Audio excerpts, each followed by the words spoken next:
And welcome to Let Them Talk. I'm Paul DiRienzo. And I'm Miss Joan Marie Musi. And welcome back, Philip Van Aver. Well, I'm very pleased to be here. And we're happy to have you here again. About a year ago, I did a show on Postcards. And when I told Joni about 2 weeks ago that my postcard album called Chinatown, USA had won the first prize, third prize, I should, truth in advertising, at our Metropolitan Postcard Collectors Club, she said, you have to be on the show again. So the format of the show this evening is, I have the album here, but because it's a 100-card album on Chinatown, USA, we chose about 15 to 20 cards to put on a DVD, and we'll be discussing those tonight. Great. And of course, last time you were on, we did sort of a more general scan of postcards and postcard history. And right. I mean, the last time I just talked more about collecting generally. I showed cards, movie star cards, cards from New York City, cards of World War II, cards of Native Americans. But this time it's all going to be Chinatown. And this album, though it's 100 cards, is just part of my collection on this area, which I've been putting together for about 35 years. And when we look at the cards, we'll see that these cards are quite different than, for instance, many of you may be familiar with Black American cards, and we'll talk about the differences visually and sociologically in those cards. And maybe you want to start showing the cards, yes. Paul. Yeah. Yes, I want to. And it's so many fascinating questions you leave for me. But here we have the first card. Now, this card was made for a festival called the Portrayals Festival in San Francisco. And as many of you probably know, in 1906 there was an earthquake which destroyed most of San Francisco, including all of Chinatown. And the Portrayals Festival was basically a tourist event of about 5 or 6 years later. But it's interesting to note how the Chinatown and Chinese culture was very much incorporated in the tourism of San Francisco at this early period. Now let's see the next card. now, Philip, tell us about what period. Are they all from different periods, or are they all from about the same time? Or well, as I mentioned, the previous card was about 1910. Now, most of these cards are about 100 years old, and now the card that's on the screen now is a card. It's a real, what's called a real photo card, and it shows the interior of a Chinese shop. However, on the verso of the card, which we unfortunately cannot see, there's a rubber stamp showing that they're selling the relics from the fire in their present location. And so then this card is autographed by the owners of the store. Now, let's move on to the next card. Now, this card is a very typical of Chinese cards from this period. And this would be the period before 1906, and it shows a fortune teller on the streets of Chinatown. And this type of card showing various kinds of métier or professions of street life in Chinatown were very common. Now, are we still in San Francisco? Yes, here? yes. Most of my cards, because I collect the city of San Francisco, generally as well as Chinatown, are from San Francisco. Let's move on to the next card, Paul.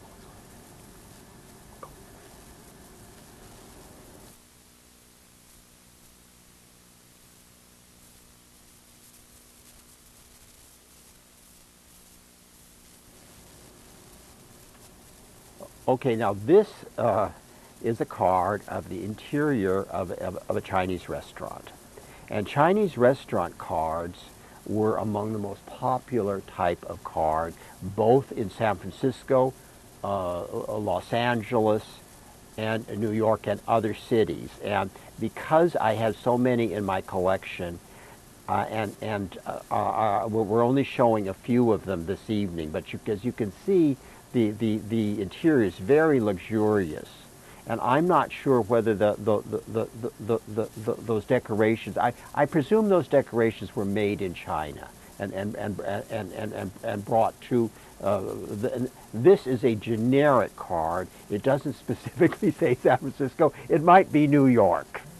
Now, I'd like to ask about the colors. Like, we saw one that was black and white, but in general, the colors are really interesting in these cards. Well, now this card, the one we're looking at now, I believe, my memory serves, is what's called a Detroit, which was made in Detroit, and they were a special kind of photolithography, and the color tinting, it almost recreates what one would think today is a real photo color. But most of them, I've chosen cards for this show that were very coloristic and were. So what you're saying, Philip, is that this is not a color photo? No. It's in fact, the colors of the actual Chinese restaurant probably were very different. I see. So they added this afterwards through a process. Yes. That was a type of card that was made from all different subjects, not just Chinese cards. But as I said, for this program, I did choose cards that were attractive and very coloristic. Let's move on. Okay, now we have you can see a very attractive upper middle class Chinese family, and that was quite typical of the cards we're going to see tonight. That were usually the Chinese people who are portrayed in portrait situations are very dignified. I think it looks very positive to me. Don't you think? The images are quite positive, and this type of card was very popular, and I have many examples in my collection of this. Who were they popular with? Well, they were made for tourists. I don't have any that were sent by Chinese people. Okay, so tourists who are visiting San Francisco. I wanted to ask that too. In terms of postcard collecting, is it better to have a postcard that someone wrote on and used, or is it better to have a postcard that's still clean and no one's ever used? Well, as long as the surface of the card it doesn't have writing on it or postmarks. Now, frequently at this period, if a card was postally used, some of the postmark would appear on the face of the card, and that detracts from the value. Now, cards that were posted, it all depends on where they're posted from. Now, in the case of San Francisco, it's more or less irrelevant. If these were cards that were posted from obscure places in China, and they had Chinese stamps and Chinese postmarks, they would probably be quite rare with philatelic collectors. And some places, if you're in the West Indies and you collect cards from the small islands of the Caribbean, to have them postally used greatly enhances their value. But for these cards, it's not. Philatelic means stamp collectors. Okay, so and is that the same people who collect postcards? Well, not necessarily. I mean, there are people who collect, for instance, early postcards. Postcards were more or less developed after 1897, and so cards that were before 1899 that are posted, even if there's writing on the front, are valuable to collectors, stamp collectors, and postcard collectors. Let's move on. Okay. Okay, here we have another Chinese gentleman. I think the caption. Can you read the caption, Paul? It says, "A Chinese Chinese aristocrat in California. The fingernails are permitted to grow to an abnormal length, indicating a social position free from labor." Well, again, these are cards that were made for tourists, but yet they are not. I trust that image would not be considered demeaning. Now, also, I want to bring up that another reason that we're having you on the show is that the Metropolitan Postcard Club is having their Is it annual event or Well, fall event? we have the Metropolitan Postcard Collectors Club has 2 3-day shows every year, Okay. one in May and one in November. And this one is coming up this Friday, Saturday, and Sunday. So And- if anybody's interested,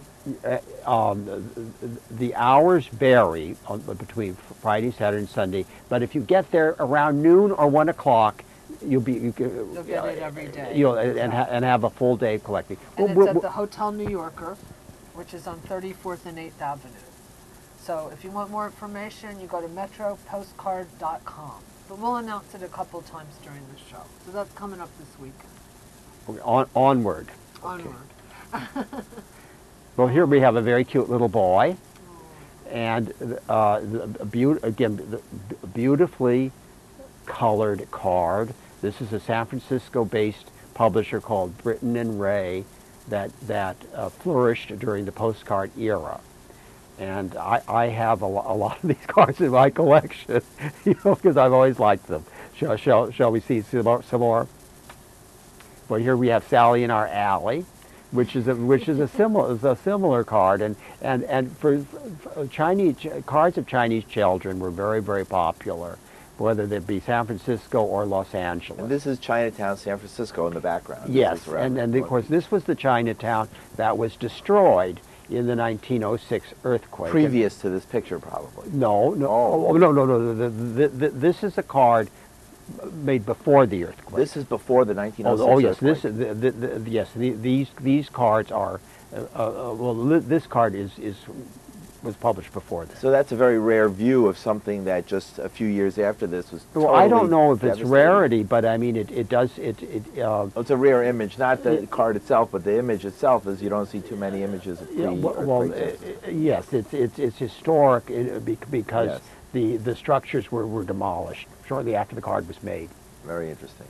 Okay. Yeah, ready for next? I love their outfits, are so adorable. Right, and again, these were black and white photos that were colorized. Right? Yes. Wow, like this Now, one. now this is we're moving into another area.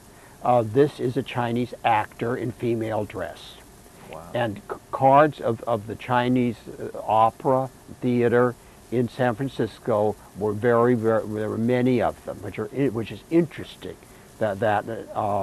They're cards of both of performances and cards of the theaters and the various actors. And why is it an actor in female dress? Did they not have actresses at that Well, time? Well, this is traditional in both Japanese and Chinese drama. For an actor to play all yes, different and roles. it's interesting that this continued to be a tradition within the United States. Mm-hmm.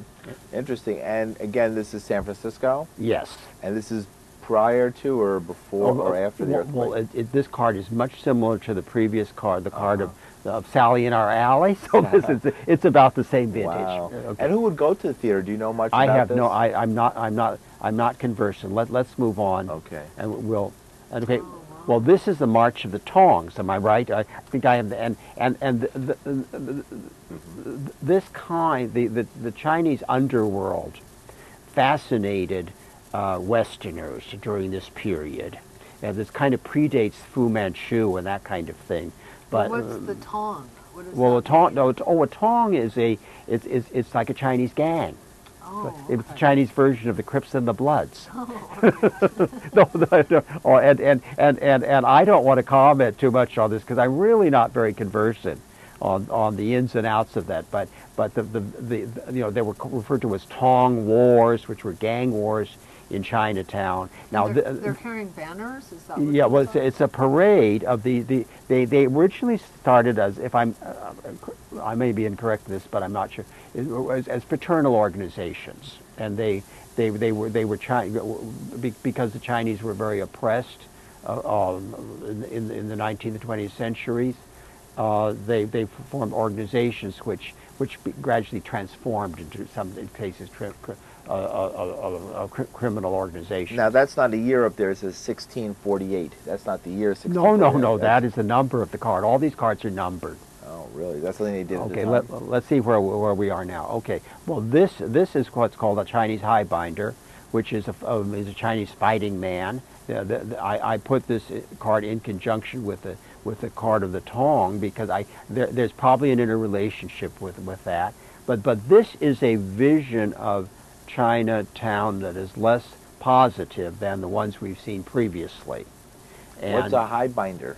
well, that means a fighting man. Okay. That's a term that I've only seen on postcards. It may be a term that has gone out of usage, but this kind of a more of a sinister figure, as I said, is not widely employed. And as I said, most of these, I said earlier, most of the cards are much more positive in their portrayal of Chinese life. Okay, well, this is again a card of the darker side, and can you read that? Are you able to read that, Paul? It says, pardon me, I just moved something. It says, honeymoon of the Chinese and the, should I say this? Honeymoon of the Chinese and the Coon, High Binder Headquarters, Chinatown, San Francisco, quote unquote. Yes, well as I said, this card, I've never seen this card or anything quite like it. And I bought this many years ago, but it does reflect some of the racism that was prevalent, has been prevalent consistently in American society. But it's not, as I said before, a significant part of Chinese cards. But as I said, these were cards that were sold at tourist locations. Can I ask a question? Sure. Phil Van Aver, where would they have gotten a photograph like this? Were there photographers going around who worked for the postcard companies, or on their own doing this and selling them to the postcard companies? How were the pictures? Well, there was no dearth of photography recording Chinese culture in San Francisco. I know that there are well-known photographers who had studios who,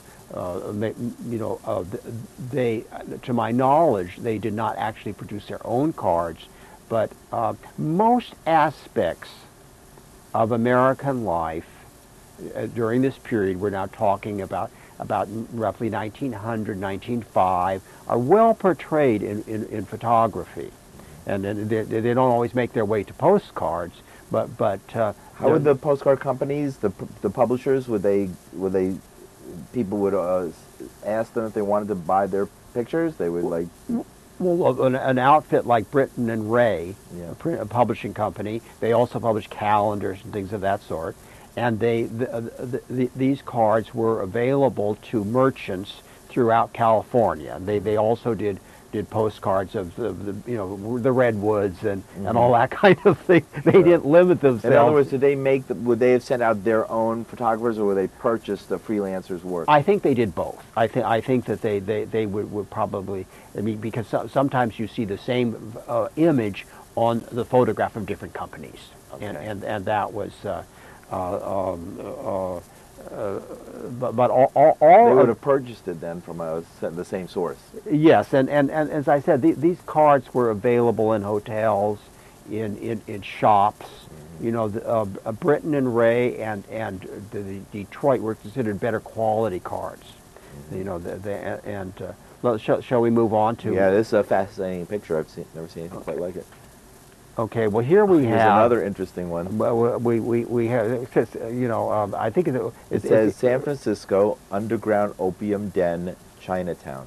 Yes. Okay, and again, getting back to what Paul asked me about before, this is a card of the other side of life that was photographed. It doesn't look fake to me. It looks quite realistic. And again, these were cards which were available in tourist locations, and this aspect of American life, drug addiction, to my knowledge, is only portrayed in postcards in Chinese context. I've never seen any other cards depicting drug usage from the turn of the last century. Unless it was in Chinatown. So you don't see marijuana. How about in the 60s? Weren't there postcards? Well, I'm talking about No, he's talking about Right. 100 years. the No, they're good. That's what I wanted to the establish. postcard era. Yeah. You know the only cards that I've seen, that doesn't mean they have and exist, that relate to drug usage are the Chinatown cards. Okay, from like 1900, 1905, 1910, which is interesting to put it in that location. That time. Let's move on. Interesting. Okay, well here we have another image Pretty amazing. called Chinese Slave Girl. Right. It says on the bottom, a Chinese slave girl, Chinatown, San Francisco. And this is again a Britton and Ray. This is a good quality card. And I think the image speaks for itself. And I don't know how people at that period would have interpreted this card. I'm sure. Imagine sending it to somebody. Yeah, well, Having a wonderful time. yes, often cards. I mean, you She's mentioned not, about Joni, did you just about say she's not? about right. the images. The message is quite inappropriate. Let's move on. It's a fascinating picture, though. I'm sure people should see things like this.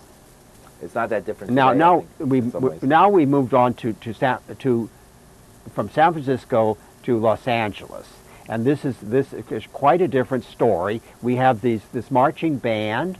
This is a real photo card. This is probably from the 1930s, or maybe the 20s, and it again shows Chinese people very much integrated outwardly into American life.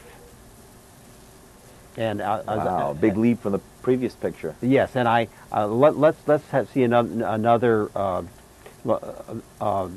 This is another Chinatown, Los Angeles card. I remember visiting Chinatown, Los Angeles when I was about 12 years old. It was probably this place. I have other cards that were clearly it hadn't changed from the 1920s to the 1950s. But let's see what else we have.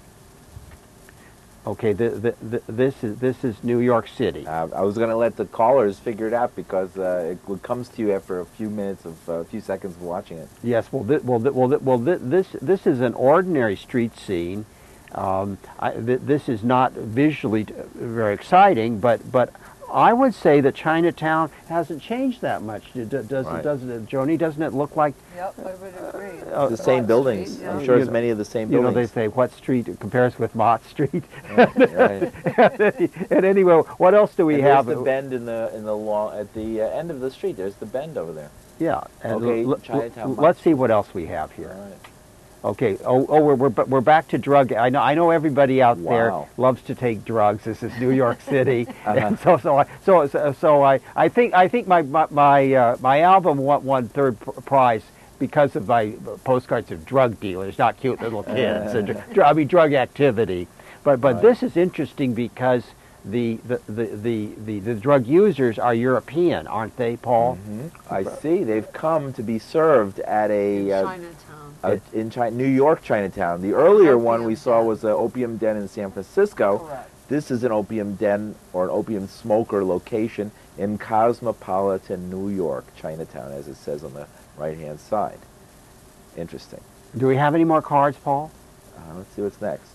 Oh, Back to the beginning. We're back at the beginning. Okay. And we're going to talk briefly about the. There's one thing I want to mention very quickly because people have asked me what a postcard is, Mm-hmm. and We'll as I come back said to this. earlier, postcards actually developed in the 1890s in Europe, and in 1897. Queen Victoria, it was her gift to the empire. I think on her Diamond Jubilee, there was a penny post throughout the British Empire.